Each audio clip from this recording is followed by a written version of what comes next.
Hari ini Oke, sebelumnya Assalamualaikum warahmatullahi wabarakatuh. Terima kasih kepada media yang udah hadir atas undangan saya kali ini. Memang untuk preskon untuk meng-counter berita atau ucapan dari seorang Reza Herlambang yang semalam saya lihat dia ada preskon untuk menyelesaikan masalah dengan salah satu temannya. Saya nggak bisa bilang korbannya juga, mungkin temannya, menyelesaikan hutang piutang mengenai lagu di Polres Jakarta Utara yang tadinya pun saya akan hadir di situ gitu, tapi ternyata saya kayak agak disetting sama Reza gitu. Jadi saya sangat kecewa dengan statementnya Reza Herlambang dengan lawyernya itu yang seolah-olah menyudutkan saya, seolah-olah saya ini jadi seolah-olah dari perkataannya itu mengarah ke saya. Semua statement saya selama ini adalah kebohongan publik. kalimat yang mana? Ada satu kalimat Reza dan lawyernya yang bilang, selain dari masalah ini, kalau ada orang di luar sana yang membilang saya penipu, silahkan buktikan secara hukum, silahkan laporkan saya. Sedangkan kalian boleh lihat di Google, korban-korbannya tidak ada yang pernah ngomong penipu, hanya saya, Kiki Kano, yang bilang Reza Herlambang adalah penipu. Berarti kan mengarah ke saya. Padahal sebelumnya Reza menghubungi saya, sudah meminta maaf secara pribadi, dan saya suruh diam. Makanya mungkin ada wawancara dengan salah satu kemarin saya smooth, Ki tolong backup gua mengenai Aliando, karena memang dan itu memang kebenaran semuanya saya berimbang. Tentang Aliando memang saya bilang waktu hanya Aliando, saya waktu masuk ke manajemennya itu emang ada Aliando, tapi saya tidak bilang bahwa akhirnya berkembang liar gitu. Reza diserang oleh fans clubnya Aliando bahwa OCDC-nya Aliando itu gara-gara, dan saya mengcounter itu gitu, bahwa bukan karena Reza. Ada statement saya di infotainment kemarin di media. Yang kedua, dia sangat keberatan dengan IFA dan Showcase. Dia minta tolong diluruskan tentang IFA dan Showcase, karena IFA dan Showcase ini sudah selesai di 2014. Saya yang membayar, dan itu saya oke, saya ikutin. Saya terangkan di interview itu bahwa, dan saya juga sudah bilang ke IFA dan Showcase, saya udah warning dari awal, IFA, Showcase, jangan terlalu banyak bicara karena kamu sudah selesai.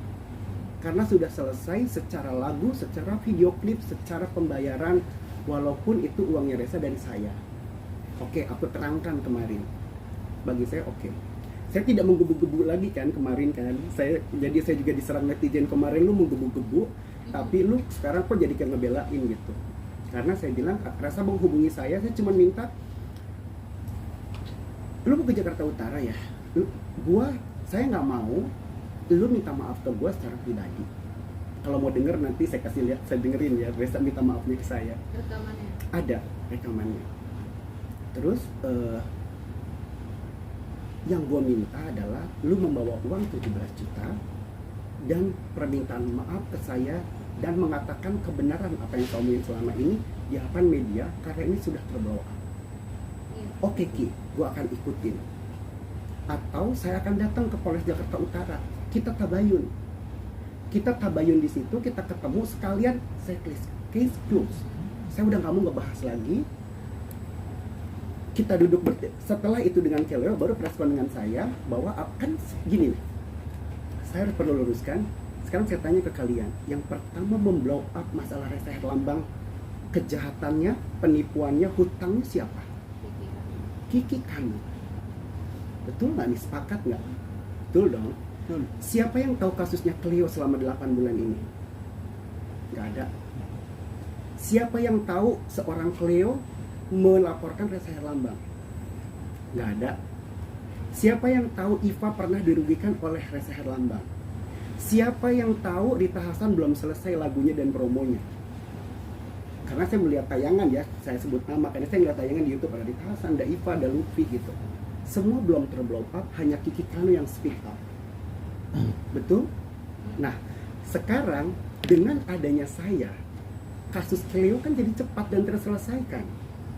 Karena Reza muncul Karena selama ini kan Cleo ini mencari-cari Reza Herlambang di mana. Setelah saya blow up, akhirnya terjadi pembayaran sampai alhamdulillah saya membantu orang gitu. Tapi Reza itu waktu itu gini, saya sampai bilang gini, dia menawarkan, oke, saya minta 17 juta. Dia menawarkan ke saya dan perdamaian. Saya bilang nggak usah, selesaikan dulu aja kakak Cleo, nggak usah bayar ke saya dulu. Karena apa? Kalau saya kan dari awal saya minta tabayun, saya minta perdamaian. Orang pada bilang saya dihujat, laporin dong terus gitu. Saya nggak mau. Saya melihat keluarganya, saya ingat mamahnya, saya ingat mamahnya di sana. Mungkin dia juga sedih kali kalau saya ngelihat laporin Reza gitu. Saya bilang selesaikan dulu Cleopatra, iya kan? Selesaikan Cleopatra. Kalau lu punya uang, bayarin aja ke Cleopatra. Selesaikan. Tapi satu gue minta, oke, lu tidak ngasih gue 17 juta, tapi lu bilang pas respon dengan Kak Cleo itu, bilang bahwa sebut nama saya, minta maaf secara media. Tapi dia tidak melakukan. Akhirnya saya tuh udah semalam tuh ke puncak, saya udah sholat, udah istighfar. Gini, saya tidak mau dendam dalam hidup saya selama 8 tahun. Saya tidak mau menyakiti hati saya mau berdamai dengan diri saya sendiri. Saya nguber-nguber dia selama 1 tahun ini untuk menagih hak saya. Saya mau, dari awal saya mau cuman uang 17 juta dibanding uang yang miliaran yang udah dia makan. Karena ada historinya 17 juta itu. Karena dia menipu saya untuk berobat mamanya, tetapi dengan hari yang sama dia dipakai untuk pura-pura. Saya tidak ikhlas, saya tidak ridho lillahi ta'ala, dan saya akan mengungkap lagi uang yang miliaran saya yang dia pakai. Di luar uang lagu 250 juta, kontrak 6 lagu cuma jadi 1 lagu. Mini album. Mas nggak kebalik, kenapa nggak yang miliaran itu, kenapa cuma 17 juta? Gini, apakah kalau saya tanya, kenapa tidak kebalik? Pertama, kenapa itu timbul hampir 1 miliar? Sekarang nggak usah recehannya dulu deh. Nggak usah kita bicara yang 5 juta, 3 juta buat keluarganya dan lain-lain. Di luar ada hitam di atas putih.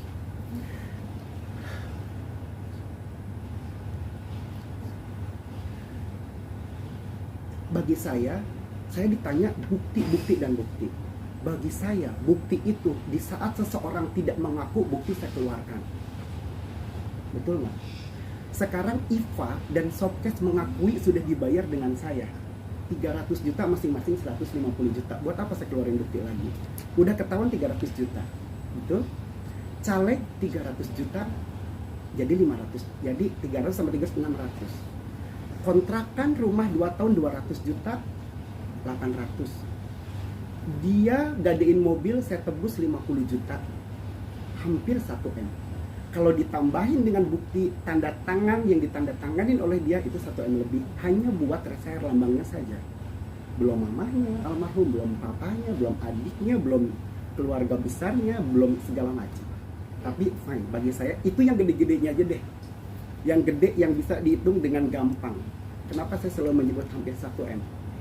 Di luar produksi lagu saya 250 juta, yang cuma diselesaikan hanya 1. Gitu. Bagi saya, sampai saya tulis di sini, close masa lalu.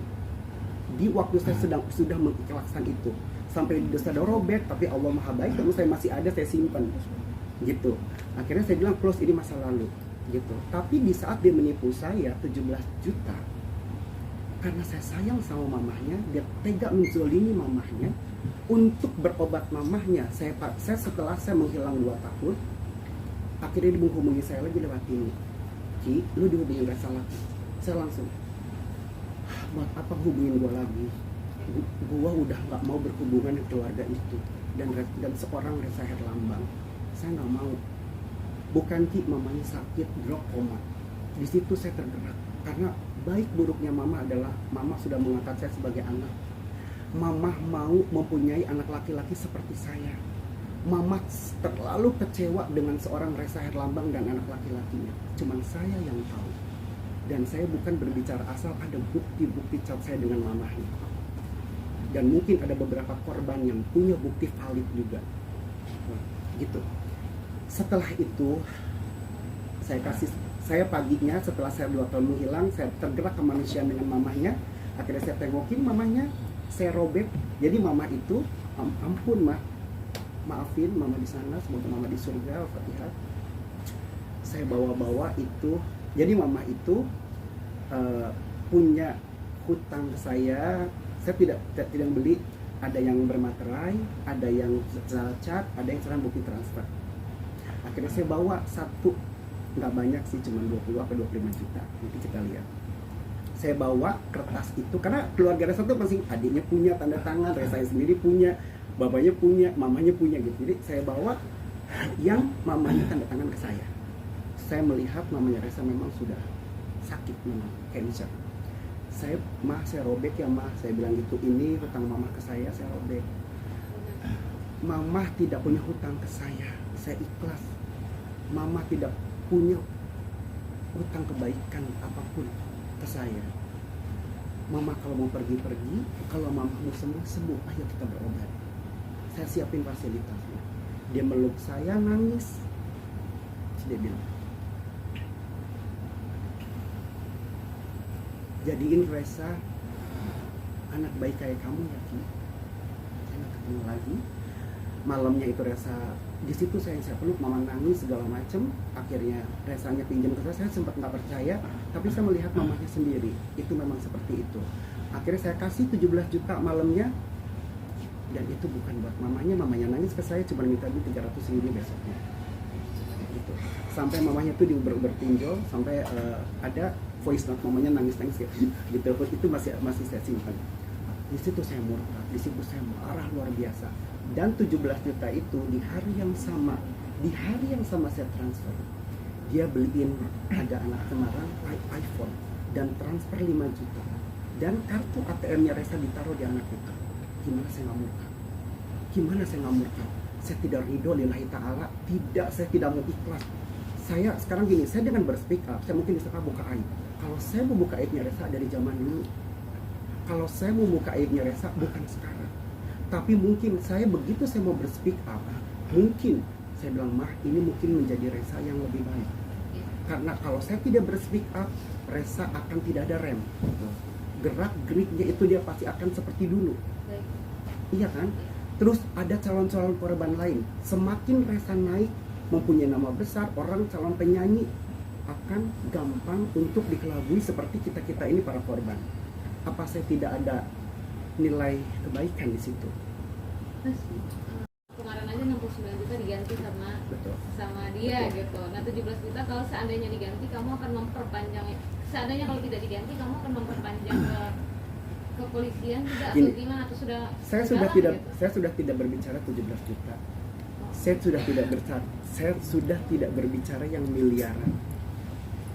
Tidak cemburu juga dengan Cleo karena diganti uangnya? Bukan, dulu. Itu pun kan saya yang berbesar hati. Aturan Resa kan bayar buat saya. Terus saya bilang, selesaikan dulu dengan Cleo. Malah dia bilang cuma ke saya punya duit 10 juta. Saya tambahin 10 juta biar Cleo-nya diem. Saya ngecat ke Cleo, ini Resa Herlambang punya 20 juta. 10 juta. Kak Cleo dari saya aja 10 juta. Udah biar Kak Cleo yang 49 jutanya, karena kan dia ngibang-ngibang, masa gak punya duit, aduh bro udah mau mati segala macam, saudaranya begini secara cap. Saya tidak mau. Saya bilang ya udah, saya bilang ke manajernya, lu punya duit berapa? 10. Ya udah, Kak Cleo nggak mau 10. Saya langsung cat ke Kak Cleo dan ke penyidik. Saya bilang udahlah kita tengahin aja, karena kasihan juga nih kalau Resa melalui hukum. Saya bilang gitu. Saya tambahin dia, kalau emang nggak mau 10, saya tambahin 10. 20, yang sisa 49 juta kita kasih waktu dia 3 bulan, karena kata dari uang TV. Kurang baik gimana saya coba? Di saat saya lagi nagih, ini saya disuruh diem dulu karena keluarganya saya masih mau bantuin. Tiba-tiba saya dikelabuhin. Dia datang sendiri tanpa ngomong sama saya, tiba-tiba berstatement seperti itu. Seolah-olah statement saya selama ini adalah kebohongan publik. Dan saya di sini sudah tidak mempermasalahkan 17 juta, saya tidak mempermasalahkan yang hampir miliaran yang cuman hanya bukti cat dan bukti cat dan bukti transfer. Tapi saya sekarang di sini karena dia bilang gini, kalau memang saya menipu, buktikan secara hukum. Jadi akan saya bawa yang hitam di atas putih 299 juta yang saya selalu bilang ada nipunya, ada mintanya, ada pinjemnya. tunggu aja laporan saya. Kapan, Mas? Berarti Secepatnya. akan melakukan laporan Oh karena iya, ucapan Reza sesuai, kan dia yang minta, Ya, silahkan. betul, kita dibuktikan. Saya sudah bilang ke manajernya dan timnya, jangan pernah nantang-nantang gue secara hukum. Please come, kantor polisi 24 hour, jangan nantang gitu sama gue. Saya bilang. Jadi kesannya saya kan bohong nih. Dia mendiamkan saya, dan Reza itu ngejak settingan kemarin sama saya. Kita perpanjang aja, dia bilang gitu. Ada bukti, dia telepon ke saya. Gue nggak mau, saya takut kejebak. Oh, berarti Reza ada omongan buat Ngajakin kemarin pasti udah perpanjang aja Mas Kiki, sekalian kita settingan. Saya nggak mau. Saya udah nggak mau jadi artis. Mas, Selama sudah ini sekian kan- banyak ditipu, kenapa masih mau nolong sampai detik kemarin? Karena saya melihat lagi kan dia gitu orangnya. Saya pikir gini, kalau ini Cleo bermasalah, uang, kan tadi saya bicara uang nih. Kalau Cleo bermasalah dan dia masuk penjara, saya boncos. Duit miliaran saya habis, masuk logika dong. Bener nggak? Tutup aja lu 20 juta, biar dia diem dulu aja perdamaian. Kan niat kita udah baik nih, udah baik-baik. Saya disuruh diem iya, suruh counter masalah Ali iya, suruh masalah IPA iya, segala macem. Saya dibohongin lagi. Dan kenapa saya mau melanjutkan secara hukum bersama dia? Dan tadi pagi bapaknya bilang, lanjut aja Res. Oke Pak. Saya cuma bilang ke bapaknya Pak Herman, oke, kalau Papa Herman bilang lanjut. Tapi buat Papa dapat salam dari BPKB yang ada di saya. Gitu. Gimana Mas? Biar clear. Bapaknya kan bilang katanya menurut Reza suruh lanjut. Udah katanya bapaknya lanjut aja ke hukum. Baik. Cuman pesan saya buat bapaknya dapat salam dari BPKB yang ada di saya buat bapaknya. Tolong ditebus gitu. Reza waktu itu nyuruh laporin ke polisi aja gitu. Semua kan Nah, di statementnya dia kan seperti Cleo itu. juga seperti itu. Betul. Dan akhirnya Jadi Cleo saya laporkan. berpikir gini, oh berarti kalau mau duit harus dilaporin dulu, baru gue dapet. Iya dong. Dan dia selalu nantang seperti itu. Dan yang semua bilang sekarang gini, kenapa saya bilang penipu? Karena saya punya bukti valid dan saya tidak takut dibalikin. Karena saya punya data akurat. Namanya apa? Pembohong, penipu, atau peminjam. Kalau menurut saya penipu. Karena memang kelakuannya penipu. Saya harus ngomong apa? Gitu. Nanti saya buka buktinya. Berarti emang dia seperti itu ya, selalu nyuruh korban, udah laporin kata korupsi. Ya, begitu. Makanya saya bilang sama timnya kemarin, jangan nantang saya. Saya ini udah mau tabayun, udah mau berdamai. Gitu. Nah, kenapa ada teman saya ini? Kebetulan teman saya ini lawyer. Alhamdulillah yang kontaknya itu. Jadi gini, setelah kasus ini rame, itu banyak nge-DM saya korban-korbannya. Dan tahun 2000 berapa Mas? 2019. Nah, saya ini bukan lawyer saya ya sekarang, tapi kebetulan teman saya ini lawyer. 2019 Reza pernah punya masalah hukum di Malaysia dengan nilai yang fantastis. Dengan salah satu datuk. Dengan salah satu di Malaysia. Siapa yang ada di situ? Keluarganya minta tolong sama saya. Kebetulan saya punya teman lawyer. Ini orangnya. Dan kita bertemu waktu itu di Bintaro, di salah satu kafe, diceritain bahwa dia masalah, dia takut. Siapa yang bayarin? Tanya Reza aja, siapa yang bayarin masalah itu? Siapa? Tanya ke Reza. Berapa banyak? Atau Kiki Kanu, atau Kiki Kunu, apa siapa? Berapa banyak, Pak? Saya nggak tahu, cuman saya waktu itu bayarin hanya 50 juta. Tapi Nominalnya cukup besar. nominal cukup besar. Tapi Sudah sempat hampir ada laporan di Malaysia untuk Reza. dan ini lawyer udah surat kuasa ya waktu itu. Waktu itu Sudah surat kuasa dari Reza dan dia mengcounter yang berhubungan dengan lawyer yang di Malaysia. Itu akhirnya selesai dengan uang. Itu pun uangnya dari saya. Nggak tahu penipuan dan penggelapan ya Mas? Saya nggak tahu deh, bener nggak? Iya, saat itu penipuan dan penggelapan. Apa jual beli lagu juga? Bukan. Ada Ini bisnis. pure bisnis. Nominalnya berapa? Ada angkanya cukup besar waktu itu. Berapa mungkin? 3 digit. Ratusan miliaran. Hampir ratusan lebih. Tapi sama Mas Kiki dibayar 50 juta buat Yang penting gede, dia pinjam ke saya 50 juta, dia tipu saya 50 juta. Untuk membayarnya itu, dia menggunakan sahabatnya yang di dalam bisnis itu. Saya bilang, karena gini, saya habis bayarin rumah siangnya tuh 100 juta. Saya habis bayarin rumahnya karena udah dikemas-kemas, udah mau diusir. Tiba-tiba mamanya telepon ke aku, Kini udah mau diusir gimana ya udah. Berapa Mas? 100 juta aku bayarin. Terus malamnya tiba-tiba Reza ada masalah itu gitu. Terus dia pinjam, itu yang 50 juta pinjam. Tapi terus dia suruh temen bisnisnya itu suruh nipu saya 200 juta. Cuman saya kasih cuma 50 juta. Akhirnya temennya ini kasihan sama saya. Berapa hari kemudian dia bilang, Kilo orang baik, gua nggak tega. Ya kan aku nagih dong, dia bilang kan 3 hari. Mana 3 hari lu 5 jam doang. gue kebuka ini, gue suruh nipu lu. Segitu dia kejam dan jahatnya sama saya. Dan alhamdulillah ini orang udah ngilang berapa tahun, tiba-tiba dia nge-DM saya, Ki masih inget gue, hai Do, apa kabar gini-gini, tolong ini pernyataan gue buat lu, rekam, lu orang baik. Dan ini dia, aku suruh ngerekam, tapi aku kemarin diizinin, tapi sekarang nggak boleh dibuka dulu sama Rido karena kasihan istri segala macam. Tapi aku udah punya rekamannya. Gue bersaksi bahwa lu memang gue disuruh nipu ke lu sama Reza Erlambang 200 juta, tapi saya kasih cuma 50 juta. Gitu. Begitu zolimnya dia sama saya setelah saya membantu dia dan keluarganya. Cuman saya hanya berawal dari pengen jadi penyanyi. Dan saya mau melakukan tabayun, berdamai. Begitu teganya dia di press con-nya Cleo di Jakarta Utara, tidak menyebut nama saya, setelah dia ngajak saya settingan, setelah dia mau bikin vlog nanti segala macam, berarti itu kan satu modus biar saya diem. Tiba-tiba dia saya ada bukti chat ke penyidiknya juga, saya bilang, Pak, ini jadi RSS kartu enggak minggu depan. Terus saya bilang, Res, lu jadi nanti ke Polres, aku lagi demam, aku lagi sakit. Tiba-tiba saya dengar dia ke situ untuk ngomong, kenapa harus bohong? Mas punya perjanjian apa sebelum ke Polres Jakarta sama Reza? Saya selalu ngomong ya, ini bukti yang baru satu, ini bukti 2016. Karena gini, saya menganggap itu keluarga. Saya tanya ke kalian, kalau saya sudah dianggap keluarga dan hubungannya baik-baik saja, apakah perlu hitam di atas putih? Enggak.